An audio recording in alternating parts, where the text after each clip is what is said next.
We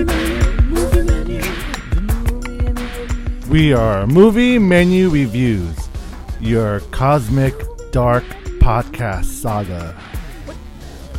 On today's menu, we'll be reviewing Dark Phoenix.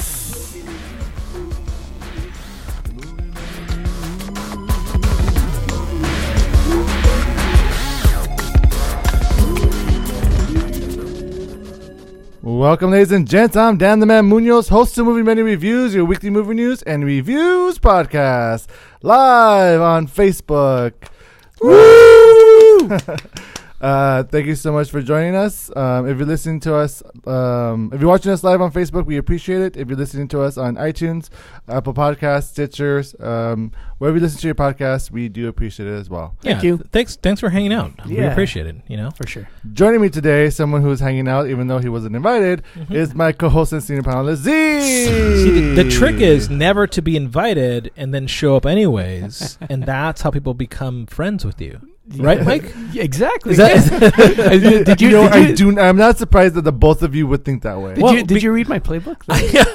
No, I just saw a bunch of creeps creeping up on you, and you kind of make friends that way. Then I realized Mike does make friends with a lot of creeps. Yes, he does. But I guess creeps attract creeps. I got to become friends with myself too. If you don't, no one else will. Speaking of which, our dark creep here is my co-host, Mike Stan. Hey, welcome, Mike. Thank you. Thank you for your welcome. To your own place. Thank you. That nice place you got here. Hey, this is a really nice, not too shabby, very dirty place. Thank you. Yeah, a new couch. Yeah, it is a new couch. Thanks, Corey. Thanks for being here, Mike. Yeah, thank you. All right, so we're not going to go ahead and do movie news this week because E3 has taken over, and there's a lot of video game news. John Wick apparently is going to be in a video game. Yeah, it's a whole bunch of stuff. I mean, there's also like movie video game stuff, but yeah, it's not. Yeah, we know you're waiting for the review for this film. This is a film you've been waiting for. Everyone on the internet has been talking about this film, so I figured why hold it up? Go with the internet. Yes. Yeah. Talk about it. Yeah. So on that note, let's go ahead and get into the review for the most anticipated film of the year, Dark Phoenix. Movie Menu.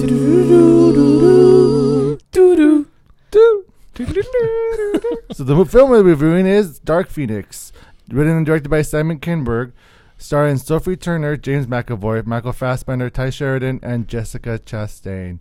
Here's the plot. Jean Grey begins to develop incredible powers that corrupt and turn her into a Dark Phoenix. Now the X-Men will have to decide if the life of a team member is worth more than all the people living in the world. Spoiler alert. No, I'm just kidding. Depending on your spoiler-free review, I will decide this movie is worth... Well, actually, Mike will decide this movie is worth the dining and watching in theaters. Yeah. Take out, wait to watch it at home, or leftovers. Get yourself possessed by a cosmic being in space in order to avoid watching this film. Or just watch Captain Marvel instead, which is essentially the same story. Okay. So all right. Sounds like a debate starting already. Mike, you did not see this film. I did not see this film. Me and Z did. So we shall talk about this film, and you shall decide, depending on our spoiler-free review, if you want to see it or not. Yes. On that note, let's go ahead and rate this film. Z. Oh, thanks. I'm going to say that this movie has been panned on the internet pretty poorly, and quite unfairly. I will say that much. I did watch this movie twice just to get a good grasp on why people didn't like it as much. I did, and I just figured, you know what? It's worth just kind of being able to challenge myself to, really analyze this film. And, on second viewing, I would say this movie is not a leftovers. This movie is a takeout. You can wait to watch it at home. It's not worth the cinema ticket, but it's definitely not the worst movie that the X-Men have ever produced. Okay. Where are you going to go with this? Yeah, what you done? Z. You're going to go with dine-in, aren't you? You're going to go with dine-in. Poor fool. Yeah. This is a total takeout as well. You dick. That was a good build-up, Dan. That's some pretty good acting chops. Yeah, there. thank you for that. Yeah. Anytime. No, I do have to agree with Z.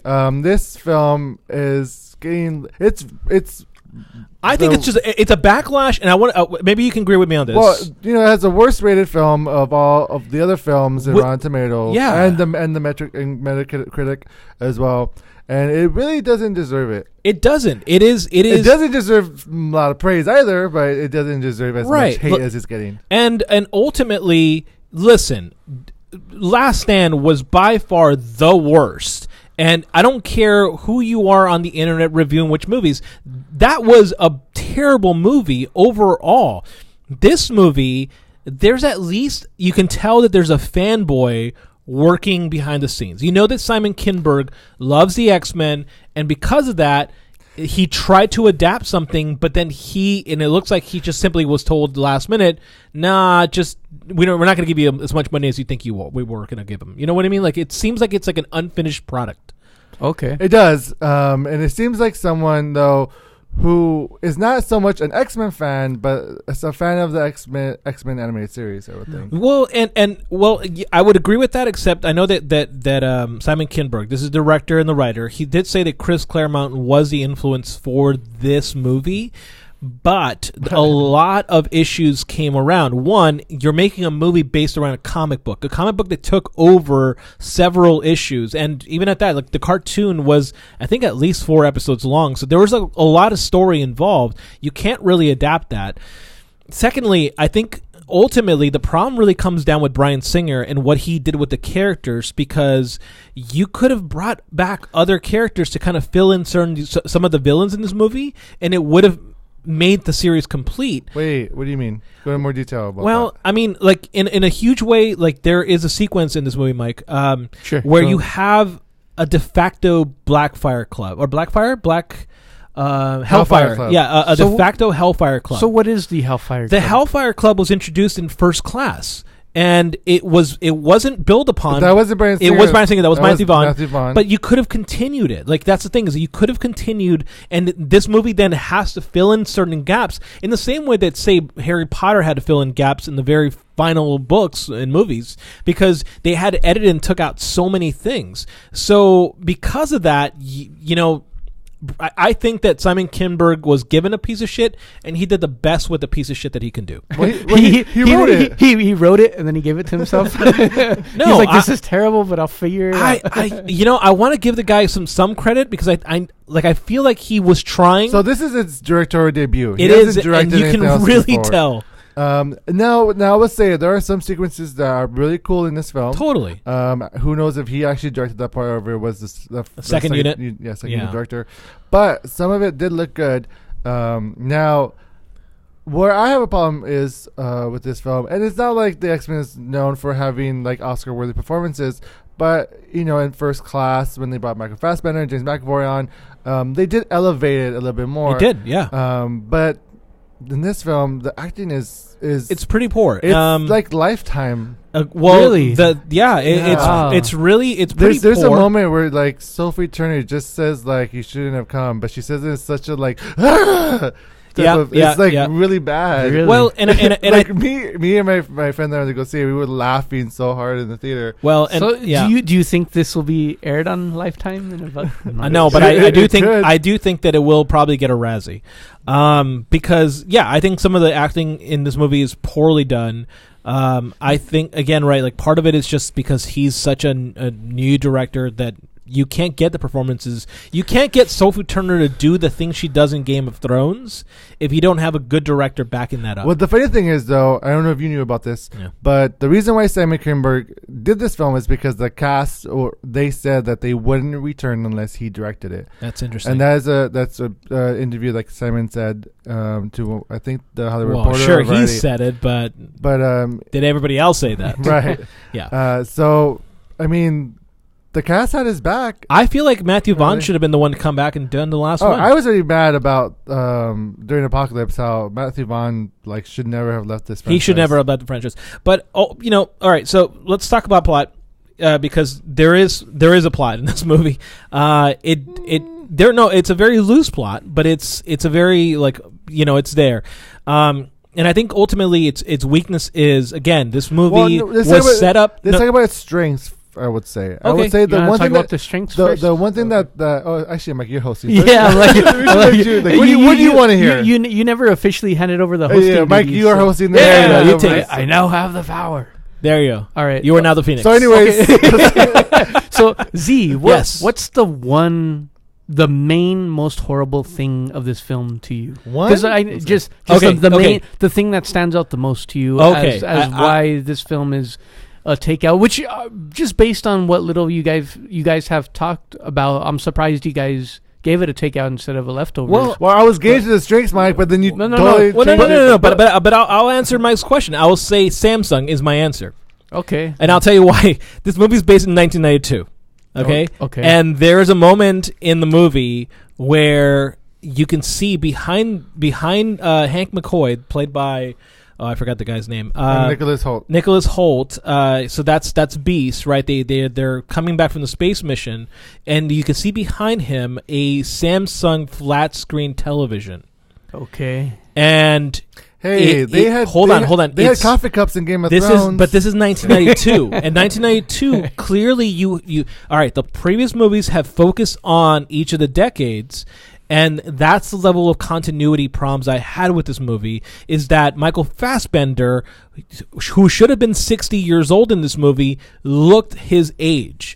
McAvoy also did not look aged at all. The only person who is excused by not looking their age is Raven, and that's by Jennifer Lawrence, because that character is technically she lives longer in her character. That's one of her powers. So it would have been okay for her to look young, but even at that, Nicholas Hoult should have looked his age. And I think the problem with this movie, and the thing that really irked me the most, it's complete disregard for continuity. Got you. But that's the one issue that Fox has had with this film, which was done before the Marvel Cinematic Universe, is that the X-Men films have had no real continuity.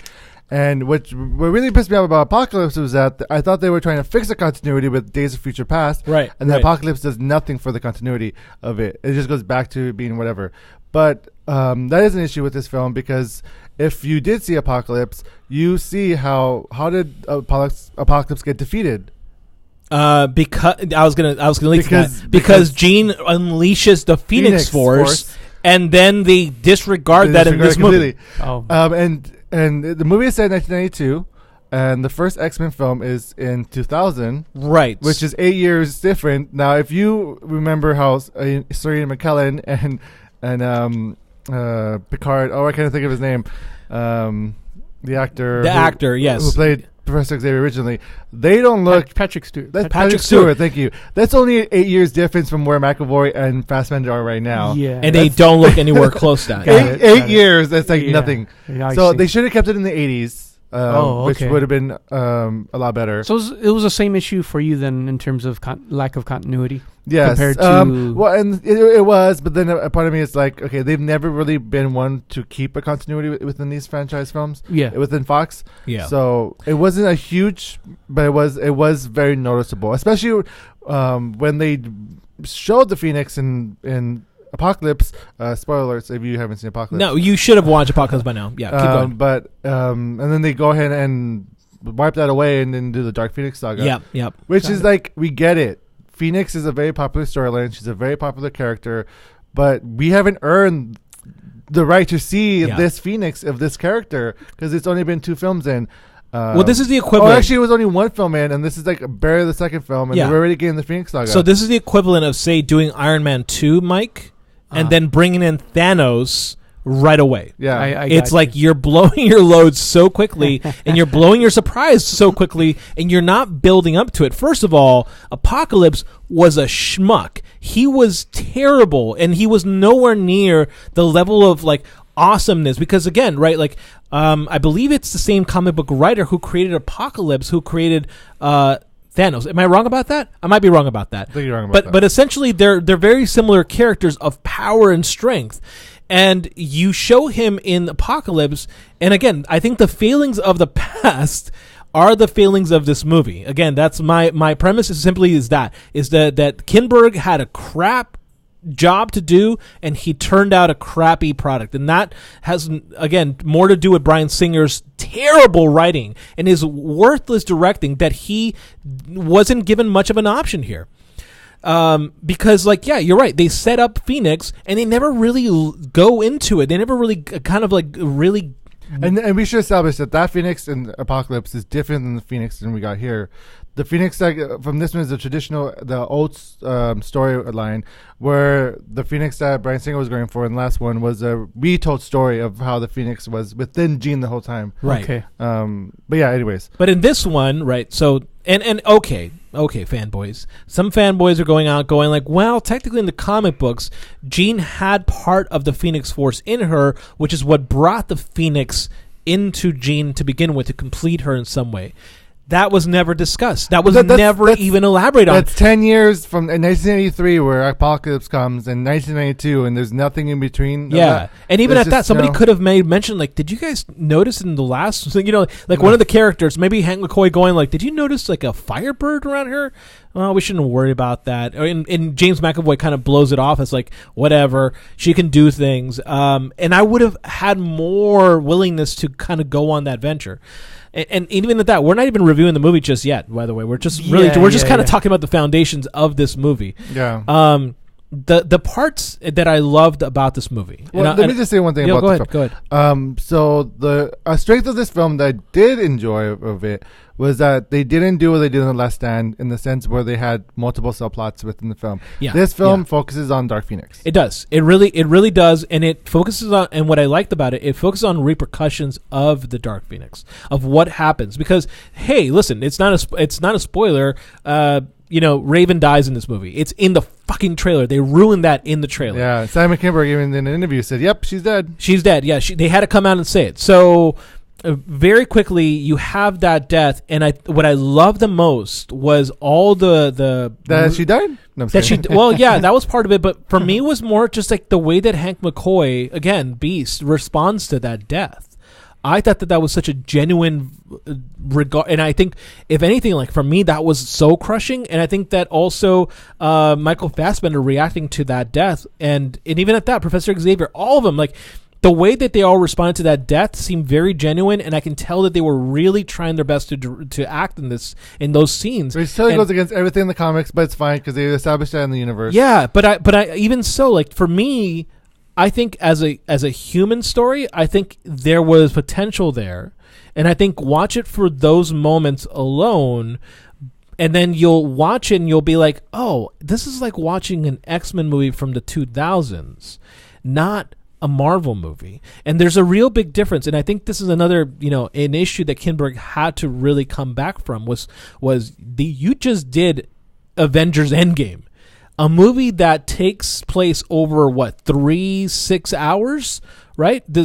5 hours, because 4.5 hours, right? Because you had Infinity War and Endgame, and that was a feat on its own, right? You told multiple character arcs over 5.5 hours, and you did such a good job that people were crying at the very end. And then Simon Kinberg had to come back and direct a movie that only had 2 hours to go, and you can't do that with the X-Men. The crazy thing is that, they could have, but they just weren't able to, because this is 19 years of a cinematic universe. Yeah, with where MCU had 10 years. Yeah. So I don't saw this. I didn't see this as like an accumulation of all the X-Men movies. Like, it didn't seem like everything was leading up to this. And this just seemed. And to be fair, they did this film. They started the production before Disney acquired Fox. So I'm sure that they did not expect this to be the final X-Men film within the Century 20 Fox studios. So I guess in that sense, they have to be like, oh crap, well, let's wrap this up some way, because now this is the last movie within this X-Men franchise minus New Mutants. But they had to do it. They had to do something with it. I see. To wrap it up. So it was like a scramble to try to get like one final. Well, they changed the whole third act. It was like a Hail Mary kind of thing. Yeah, and then they changed the third act, but didn't dislike the final act. I thought that was actually the most X-Men. Okay. I actually enjoyed the final battle scenes because it wasn't for me, again, was in Apocalypse. It was more of an intimate struggle, and I like that a lot more than I did for Apocalypse. So it's just funny because you watch this movie comparatively to the others, and you're like, actually, I like what they did in this one a lot more than they did with Apocalypse. I did too. Yeah, because it was more about, as Dan was saying earlier, it was more about the Phoenix Force and how that's affecting Jean and how that trauma is affecting everyone around her. Okay. And I thought that was really cool. Agreed. Yeah. Now, right. the one part, I mean, and it's funny because, like, in my mind, again, watching it a second time, I started rewriting this movie, and I really wished they focused on Professor Xavier's his what I'm trying to say, his arc into becoming a more no well, yes, okay, but becoming a much more darker individual. And the movie begins with that, right? And I'm not talking about Onslaught. I'm talking about the Illuminati. And you had hints of that. And I think if you're a fanboy, if you read a lot of comic books, that's for me the most fascinating part about Professor Xavier is that he's a character who looks benevolent and who looks like he is Martin Luther King, but beneath it all, he's actually much more closer to Magneto in his cruelty than anyone else. And they were trying to, in the first act of this movie, and even in the second act, they were trying to give hints of, like, this is a much more darker character than we have elaborated to, which you see in Logan. In Logan, you see that character in his full fruition of apologies and of, like, remorse because he knew he fucked up. And this movie kind of, like, tries to create that transition points, but it doesn't succeed. And the other part, too, for me was Magneto. Magneto was a bit of a waste in this movie. And, like, Michael Fassbender is such a great actor that he comes on screen and all he does is the exact same thing he did in the past two movies.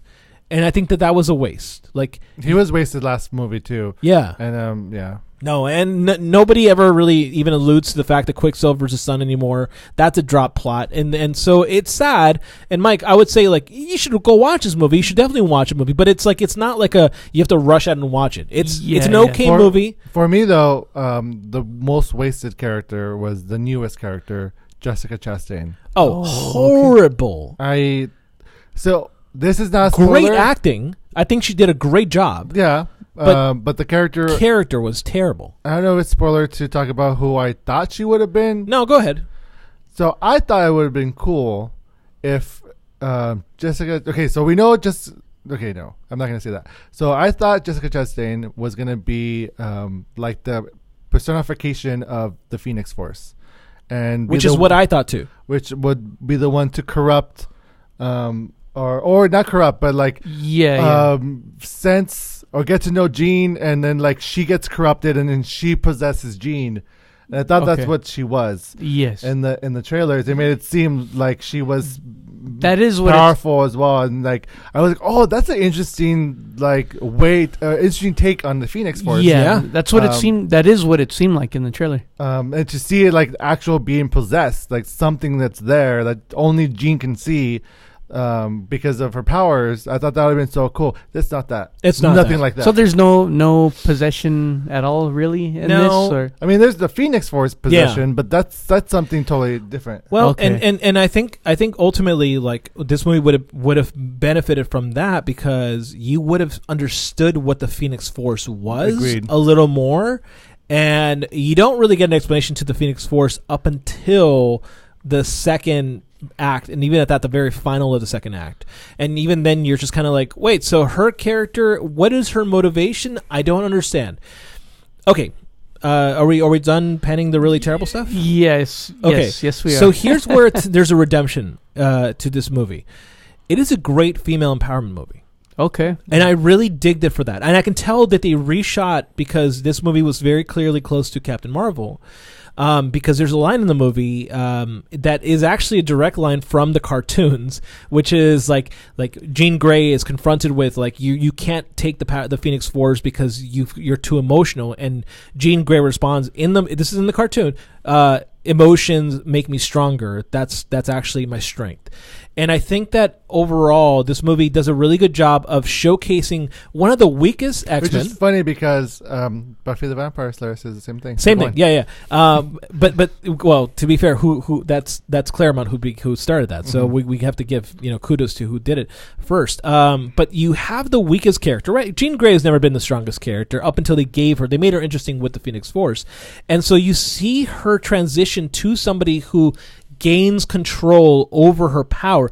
Throughout her life, she was manipulated by men, and they showcase that pretty well. Again, Xavier's depiction of that was brilliant, and without spoiling the movie, you do get that Captain Marvel reveal at the very end, which is a character who understands her own value and her own strength, and she overcomes the shackles of the past. And I thought that was really cool. I think if anything, that little girls can watch this movie and be like, yeah, and have a really cool moment of empowerment. And I think that I know, because I've listened to an interview with Jessica Chastain and Sophie Turner, they were actually looking to do, the reason why they made this movie was for that reason. They didn't make it because of the bombastic X-Men bullshit. They did it because it was a good female empowerment movie on the heels of the Me Too movement. And they even said that. And they do set it up in that, because the way that Mystique and her confrontation to Professor Xavier. Yeah, it's a great line, which is, why do you keep calling them the X-Men when all the women keep doing all the saving? And I thought that was so cool.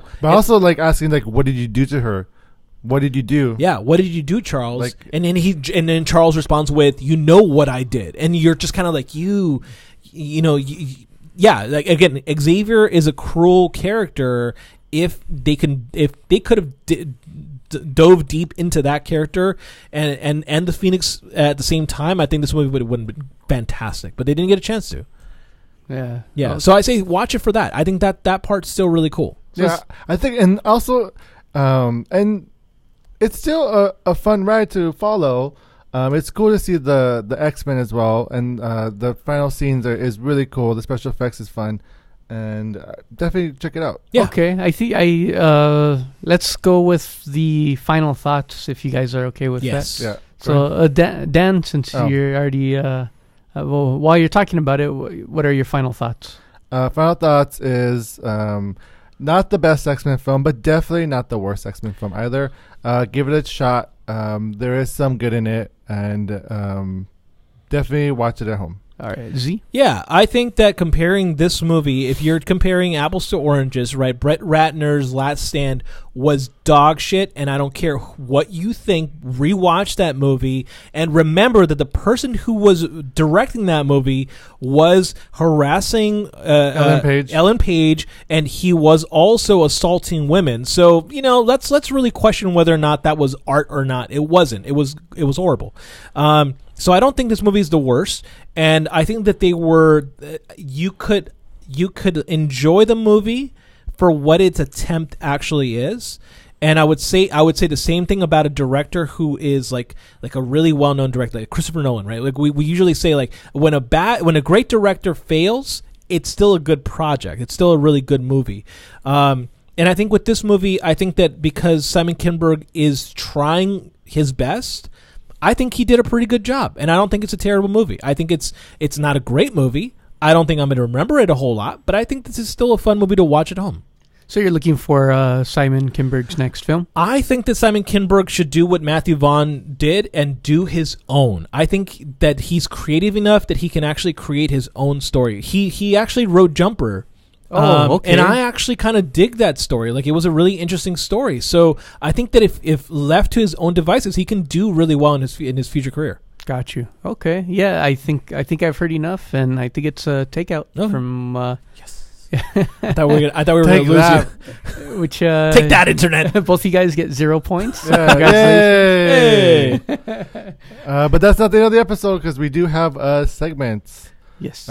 So should I? Do you want to do the hosting? I will hand. I like how Dan's just ripping the hosting duties from you, going like you suck. It's the opposite. I'm taking the Phoenix Force power away from you. I'll hand the hosting duties back over to you, Dan. Awesome. So we're gonna go ahead and talk about the culmination of the last 19 years, all the Fox X-Men films. we shall rate them from number 12 to number 1. Right. So, Z, what's your number 12? All right, number 12. With that, I feel like this is not like a no argument. Number 12 has to be X-Men Origins. Wolverine, yeah. Because that movie, just by the fact that it's made fun of by Deadpool 2, tells you how much everyone in the know knew that was a terrible movie. And I forget who directed that one. But Gavin. Well, whoever he is, he should be thoroughly ashamed of himself. He hasn't worked since. Well, that's because it was awful. And, again, it's funny because... Gavin Hood. Yeah, because Hugh Jackman wanted to do a real hardcore Wolverine movie, but they didn't let him. And instead, they made this movie. Gotcha. Yeah. What's your number 12? That's also my number 12. Yeah. Mike, are you participating? Or? I won't participate. Okay. He's just going to. So my number 11 is X-Men Apocalypse. Really? That far low for you? Yes. Oh. I can understand that. Last Stand is also awful, but I remember leaving the theater like confused. When I saw Apocalypse, I was angry. I was upset. I was pissed off. And I remember I tweeted in Facebook like, Matthew Vaughn should never have left this franchise. Yep. So, yeah, X-Men Apocalypse. Wow, awful, okay. Awful movie. Yeah. It's also my number 11. Oh. Yeah. No, I completely agree with you on this. I immediately lost hope in Bryan Singer after X-Men. After he took over for Days of Future Past, and so when watching this movie just proved to me how terrible he was. Like I would say probably equally as bad as Transformers directors. Michael Bay. Michael Bay. Yeah, it was just really bad. It was just badly done overall. And yeah, I agree. It was pretty awful. What's your number 10? My number 10 is X-Men Last Stand. Really? Okay. Now, I was super hyped for this film. I remember, I don't know if I went with you guys or not. Probably we did the midnight showing, watched it, and then afterwards we were like, huh? Was this? Because the trailers were like amazing. Yeah. They were going to do the Dark Phoenix Saga, and the special effects looked amazing. And I will say the special effects were great in this one. But that was it. That's all it was. Yeah. The story was horrible. Gotcha. We're on 10, right? Yes. For me it was Dark Phoenix. We just talked about it, and yeah, it again does not rate the worst, but it definitely does rate above Last Stand. Interestingly enough, yes. Oh, okay. Yeah. That's not to say much because my number 9 is The Last Stand. Like my number 9 is Dark Phoenix. Yeah. You guys just swapped it. We just swapped them. Yeah.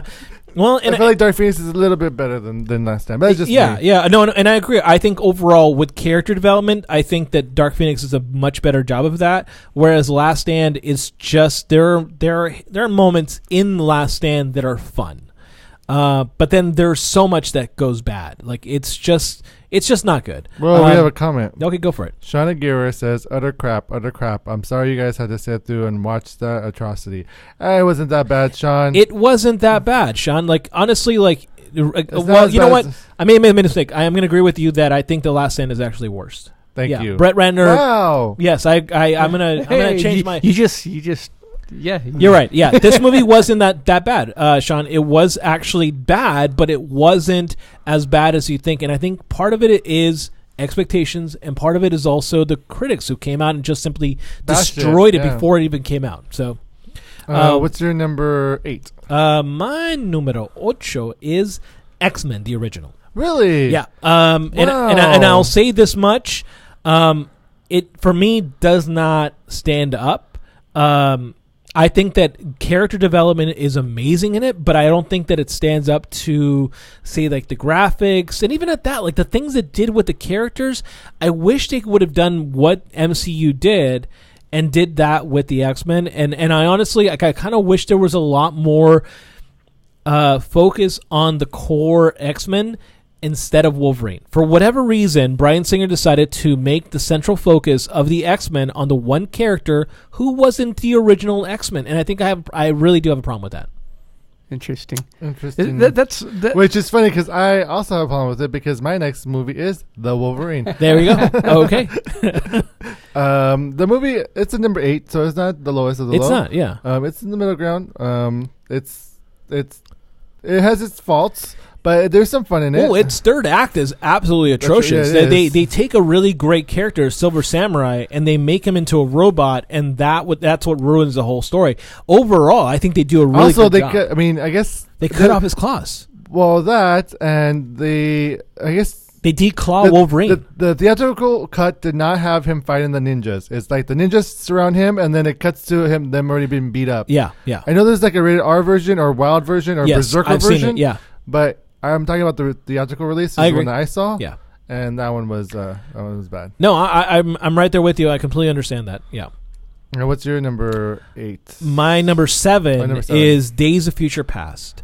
I think that the moment that Bryan Singer was welcomed back on set is the moment that we saw what potential there was for the X-Men, and it was reverted back to Bryan Singer going like, hey, wouldn't it be cool if we did this? Bryan Singer never read a comic book that and that tells you a whole lot. He watched the TV show, the cartoons from the 90s, which were great and adapted, but he then made it his own, and it's like secondary sources, and Days of Future Past makes no sense. I do love, however, Wolverine in that movie. I think that Hugh Jackman did a great job, and I do love there are moments in the movie that I love. I love James McAvoy and Patrick Stewart facing off. That was brilliant. That was fun. Okay, but don't spend too much time because I have to talk about it too. Okay, go. Okay, the next film on my list is number 7 is Logan. Of course it is. You jerk. It was not my favorite movie. I'm sure if you heard the review we did when it came out, I was slightly disappointed in it. But they did have some good stuff. I do love Daphne King. Yeah, she's great. I think she's great as X-23. And it's my number 7. Okay, then. What's your number 6? Number 6 is the Wolverine. As I was saying before, the Wolverine was a good introduction to a newer version of Wolverine. And what we're talking about is like the actual version of the Wolverine that is in comic books. And I'm going to look up the director real fast. Mangold, right? James Mangold. Mangold, yeah. He was... it was funny because they gave him the movie. I think he initially wanted to do a rated R, and then last minute they took away the rated R and told him you got to do PG-13, which is why that ending is horrible. So I would say that if given the opportunity, right? You were saying they cut out the ninja fights. Yeah, if given the opportunity, he would have made Logan in the Wolverine, and he didn't get a chance to. Yeah. Yeah. My number 6 is X2, X-Men United. Okay. It was a good film. Yeah. Nightcrawler is my favorite X-Men character. Yeah. It was a great introduction. One of the best intros. Yeah, cold open, right? It was like, well, it wasn't a cold open. It was definitely like a good start to a movie and introducing a character. Yeah, I just didn't like the ending of the film so much, but the third act kind of messes up a bit. But overall, it's halfway there, so it's good. Yeah, that's my number 5. X-Men United was for me. Again, Bryan Singer, one of those moments I remember watching behind the scenes with him, and he was just making stuff up on set. Do watch the behind the scenes. Talk about the film itself. Okay, great. So I love Nightcrawler. I think that was a great depiction of Nightcrawler, and I think the growth of Jean Grey's character in that movie is phenomenal. And again, Wolverine, not the central character of the story. His subplot is very well done because you introduce somebody who can stop him, and I thought that was a really cool introduction. With Stryker? Yeah, with Stryker, yeah, William Stryker, and they do such a good job of introducing the Stryker character as well. And they do talk about it at the end of the first film where Muñoz, what if they try to attack you, and they're like, God bless that poor soul that comes attacking or and looking you for see trouble. What happens, and then you see what happens. And I did like that. That was good. Mm-hmm. My number 5 is Deadpool. I thought it was a really fun film. But yeah, that was a great film. Deadpool. Number 4? Is Deadpool 2? Oh, no. Oh, wait. For you, is Deadpool 2? Yeah. Okay. For me, number 4 is Deadpool. So we'll talk about Deadpool. I think Deadpool reinvigorated the X-Men franchise. It's quite clearly that everyone at Disney doesn't want to mess that up. And because Ryan Reynolds was given the opportunity with a very small budget to make a really interesting story, rated R, and make it rated R, again, right, refer back to my comments about the Wolverine, they were able to do something completely different, completely new, reinvigorate the X-Men by creating a subgenre in the same way that Captain America Winter Soldier did. And I think that was awesome. And then Deadpool 2, you said. Yes, and Deadpool 2. I really enjoyed Deadpool 2 over the first one. The first one was good, but I felt like Deadpool 2 elevated even more with the comedy, with the stunts, with the action. And, I mean, James Brolin is great, and Zazie Beetz was amazing. I really enjoyed the family part. F for family. Yeah. My number 3. 3? Yeah, we're on 3 now, right? Yeah. Yeah, is X-Men First Class. Matthew Vaughn is a brilliant director who was wasted and who was pushed out. And X-Men First Class, the soundtrack to X-Men First Class is still on my phone. I would have loved to see Matthew Vaughn's Days of Future Past because he would have had very interesting ideas with that. Yeah, and I think the one part that sold me, I mean, the whole movie was phenomenal. And yeah, there are problems. Agreed, there are problems with the movie. But the scene, Lawrence. Yeah. But the scene that really like told me like, hey, if Matthew Vaughn took over for the next movie, it would be great. Was the scene you see Michael Fassbender in his like actual costume from the comic books with the helmet and with the half magnet. Moon on his head, and you looked at that character and you're like, you know what? It looks stupid, but I am scared. And I thought that they didn't follow through with it, and that was my biggest issue, is that they didn't follow through with that. Funny enough, though, my next pick is X-Men Days of Future Past. That's so weird. Why would you rate that so high up there? Because I really liked that they did the Sentinels. That's true. And I really liked the future part of it. You mean that the Sentinels 2.0, like for whatever reason they futurized them in the 60s? It was weird.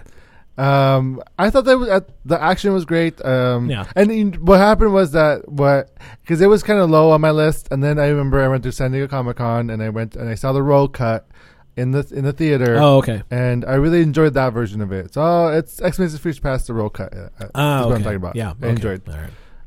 Next up for me, number 2 is the first X-Men movie. Okay. You rate it really high up there. Yeah. Is it nostalgia, though? It is a nostalgia. Okay. But it's the first film that started it all. And I feel like it still holds up. I still like to watch it every so often.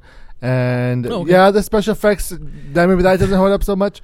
But from where they are to where they were, what they did with the limitation of their powers, but what they did with character development, I really enjoyed a lot. Yeah. Okay. For me, my number 2 is Deadpool 2. As you said, F is for family. And Deadpool 2 does such a good job of Peter developing it a lot more. Yeah, like just really kind of like developing it out. And, you know, it's funny because they changed directions, right? They got rid of the initial director, Mark Miller? No, Tim Miller. Tim Miller.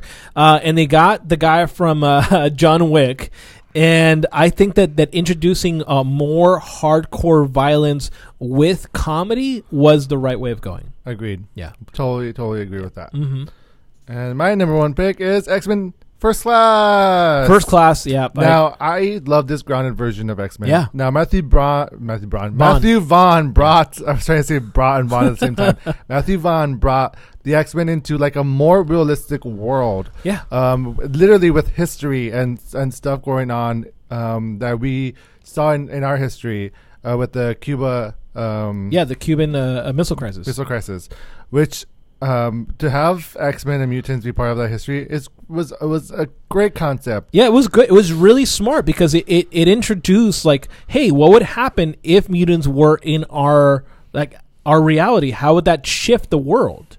And I thought that was a brilliant way of introducing that whole concept. And just seeing the relationship between Magneto and Charles Xavier and how they met and how their friendship grows. And you know they're going to be mortal enemies, but you see the friendship first and they develop and then the betrayal at the end. It was so good. So good. And you really cared about them. Well, and the entire time throughout the movie, you knew where the characters were going to go, and them transitioning into those separate yet equal characters was earned. You actually saw it happen, and you were like, tragic. Okay, yeah. Like, you knew where that was going to happen, and you knew why it was going to happen. And again, my issue was the Hellfire Club.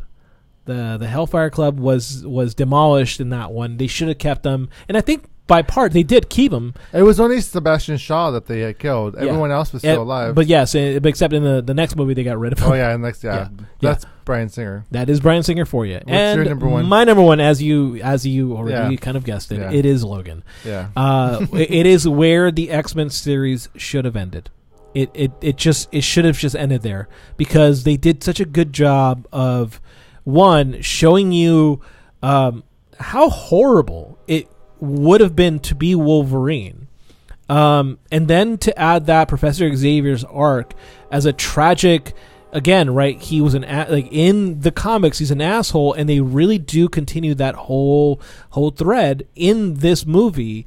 And I think that the way that James Mangold directed a cowboy movie with the themes of the X-Men was just brilliant. Like the he's just the last gunman, and he's trying to get through to the next fight, but you know that he's not. And I think it changed. I feel like that changed the way that the X-Men could be seen, and then watching this recent movie just made me that much more sadder, because Logan exists. Since it went backwards. It felt like it went backwards. Like, I think Deadpool 2 did a fantastic job of keeping the momentum, and then we saw Dark Phoenix, and Dark Phoenix missed the mark so damn high. Like to be fair, Logan set the mark really high, and they couldn't get there.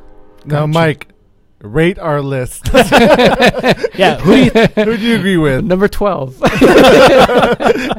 Z. No, I think as far as the number ones. The number ones, I would agree. Like, top on my list would have definitely be like Deadpool, Logan, and the very first X-Men. So the very first X-Men, more for its nostalgic value, and exactly as Dan had mentioned, like, it was before the whole like comic book movie craze, Yeah. And it was like where I remember at that time like reading in like I think it was back then they had Wizard. Yes, Wizard. And they had Wizard and like Stan Lee. That's right. That's right. And the fan casting and everything. Yeah, and exactly. It was the fan casting, and like, and they interviewed Stan Lee, and Stan Lee was like geeking out, and he was like, if it was ever a big thing, it would be these guys, Yeah. And like, it was fun to read that, and then it's crazy to see like how big it's gotten. Like, yeah, that's true. Throughout all these years, and just that very first X-Men, I know there were other comic book movies before then, but I think X-Men was really the one that it was the one who initiated that you can create the world and you can put it on screen and not make it campy. You can be serious about it. And yeah, you wouldn't have Endgame had you not had X-Men. Yeah. Awesome. Well, that would do it for us here at Movie Menu Podcast. Thank you so much, Z, for being here. Thank you. Thank you so much, Mike, for being here as well. Thank you, Dan. Thank you so much for Dan. Thank you. That you could be here, Mike, even though you had no choice. Nope, not whatsoever. Yeah. Make sure to check us out at moviemenupodcast.com, where you can find our previous episodes, our video reviews, our rants that we've done in the past, our interviews. Make sure to check that out. Follow us on social media, Facebook, Instagram, Twitter, and our YouTube channel. We also going to be back next week with our new episode. Make sure to subscribe to us on iTunes, Apple Podcasts, Stitcher, SoundCloud, or wherever you listen to your podcast. Make sure to subscribe. Or tell your friends. Yeah. Share. Mm-hmm. Sharing is caring. And if you don't care about us, still share it anyways. Yeah. Share it to your enemy. Yeah. All right. On that note, guys, thank you so much. Until next time, goodbye. 2, see you later. 3, 4.